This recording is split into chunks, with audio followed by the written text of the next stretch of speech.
ராஜேஷ் சாருடைய சேர்ந்து ஒர்க் பண்ணுறது ஒரு நல்ல அனுபவமாக இருந்தது. இந்த படம் முழுக்க ஒரு சூப்பர் கூல் டைரக்டர். ஃபஸ்ட்டு ஸ்கிரிப்ட்லாம் வந்து சொல்லிவிட்டு வாசுவும் சரவணனும் ஒன்றா படித்தவங்க, இதுதான் படத்துடைய டைட்டில் அப்படின்னு சொன்னார். ஷார்ட் ஃபார்மாக விஎஸ்ஓபி அப்படின்னு சொல்லிட்டு சிரிச்சார். நானும் அப்படியே புரிஞ்ச மாதிரி சிரிச்சுக்கிட்டேன். அப்புறம் நான் வீட்டில் போய் அப்பாட்ட கேட்டேன், விஎஸ்ஓபின்னு சொல்லி சிரிச்சார், விஎஸ்ஓபின்னா என்ன அப்படின்னு கேட்டேன். அவர் என்னோட வந்து அவருக்கு சுத்தமாக புரியல. ஏன் சிரிச்சாருன்னு தெரியல. என்ன டைட்டில், வாசுவும் சரவணனும் ஒன்றா படித்தாங்க அப்படின்னு. சரி, விஎஸ்ஓபின்னு ஏன் சிரிச்சாருன்னு அவரும் கேள்வி கேட்டார் என்ன. அப்புறம் என் ஒய்ஃப் கிட்ட போய் சொன்னேன், டைட்டில் வந்து விஎஸ்ஓபியா டைட்டில் அப்படின்னு.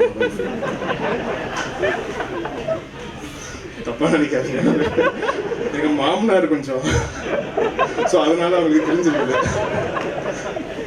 அது வந்து சூப்பராக இருக்கு, வாசுவும் சரவணனும் ஒன்றா படித்தாங்க, அதுதான் விஎஸ்ஓபியா, சூப்பர் அப்படின்னாங்க. அப்புறம் தான் வந்து அடுத்த நாள் வந்து சாரை வந்து பார்த்து பேசும்போது தான் அப்புறம் விஎஸ்ஓபிக்கு ஏதோ உண்மையிலேயே எனக்கு அர்த்தம் தெரிஞ்ச மாதிரி அப்போ நான் ரியாக்ட் பண்ணி கொஞ்சம் மெயின்டைன் பண்ணேன்னு வச்சிங்களேன். அது இப்போ தான் ஓப்பன் பண்ணுறேன் சார்.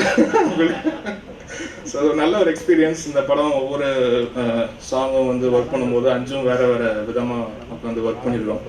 அண்ட் ஆக்சுவலாக ஒரு சில இடங்கள்லாம் வந்து பார்த்திங்கன்னா டேரக்டர் வந்து டியூன் ஓகேன்னு சொல்லுவார். நாங்கள் வந்து இல்லை சார் இது வேறு பண்ணுறேனே, வேறு ஒன்று பெட்டராக பண்ணுறேனே அப்படின்னு வந்து சொல்லக்கூடிய இடங்கள் வந்து ஒரு சில இடங்கள் தான்.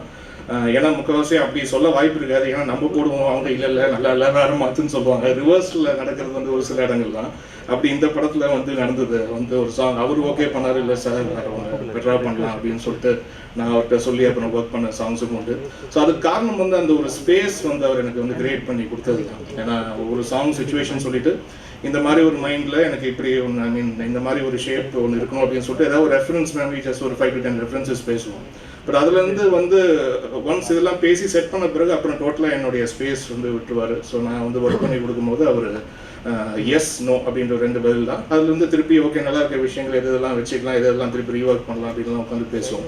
ஸோ ரொம்ப ஃப்ரீயாக உட்காந்து ஹேண்டில் பண்ணோம் இந்த டோட்டல் ப்ராஜெக்டை. அதுவே ரொம்ப ஸ்மூத்தாக இருந்தது. இந்த படத்துக்கு கண்டிப்பாக பெஸ்ட்டு செய்யணும் அப்படின்றது அவர் சொல்லாமல், சில பேர் வந்து நம்ம ஒரு ரிங் மாஸ்டர் மாதிரி கையில் கோல் எடுத்துக்கிட்டு இது செஞ்சியா அப்படின்னும் போது ஓகே ஒன் பாயிண்ட் ஆஃப் டைமில் சரி உங்களுக்கு இதுதானே வேணும் நம்ம செஞ்சுருவோம் அப்படின்னு மாதிரி அப்படி ஆகிடும் மைண்டு. பட் அப்படி இல்லாமல் அந்த ஒரு ரெஸ்பான்சிபிலிட்டி டோட்டலாக தூக்கி நம்ம கையில் வைக்கும் போது இன்னும் அதுதான் எனக்கு இருக்கிற ஒரு மிகப்பெரிய பயமே. அது வந்து எனக்கு ஏற்படுத்திட்டாரு. ஃபஸ்ட்டு ஃபியூ மீட்டிங்ஸில் எனக்கு அது வந்து ரொம்ப ஈஸ் அவுட் பண்ணியிருக்காரு.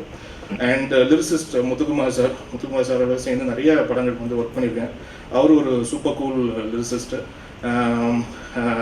முத்துக்குமார் சாருக்கு காரில் டிரைவ் போவீங்க, என்னையும் கேட்டார் கம்போசிங்லாம் வந்து ஈஸியாக பக்கமாச்சும் வாங்கலேன் அப்படின்னாரு. நான் தான் இல்லை சார், நான் விருகம் பக்கமே கூட நான் தாண்டது இல்லை, விருகம் பக்கம் ஸ்டுடியோவில் உட்காந்து நான் வந்து கம்போஸ் பண்ணுவேன் அப்படின்னு வந்து சொல்லிட்டு இருந்தேன். அப்புறம் தான் வந்து சரி ஓகே வேலைக்கு ஆக மாட்டான், டியூனை மட்டும் வாங்கிட்டு போயிடுவோம், டியூனை வாங்கிட்டு போயிட்டு அப்புறம் உட்காந்து லிரிக் வந்து அவர்கிட்ட தனியாக உட்காந்து வாங்கிடுவோம் அப்படின்னு தான் வந்து 4 சாங்கும் வந்து இந்த மாதிரி ஒரு லாங் டிரைவ்லாம் போயிட்டு லிரிக்ஸ் வாங்கிட்டு வந்தாங்க. பியூட்டிஃபுல் லிரிக்ஸ் எல்லாமே இன் மீட்ரு இன் சிங்கில் இருந்தது. அண்ட் இதில் நிறைய சிங்கர்ஸும் அறிமுகப்படுத்தணும்.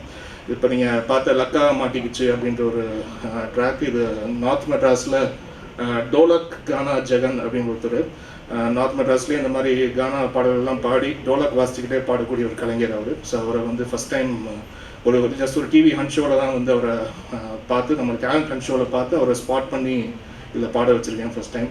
அண்ட் செந்தில் தாஸ் அண்ட் பழனி அம்மா 3 பேரும் பாடியிருக்காங்க. அண்ட் நிறைய இம்பார்ட்டண்ட் ஃபைன்ஸ் அண்ட் நிறைய சவுண்ட்ஸ் இது எல்லாமே வந்து எக்ஸ்ப்ளோர் பண்ணியிருக்கோம் இந்த ஆல்பம்குள்ளே.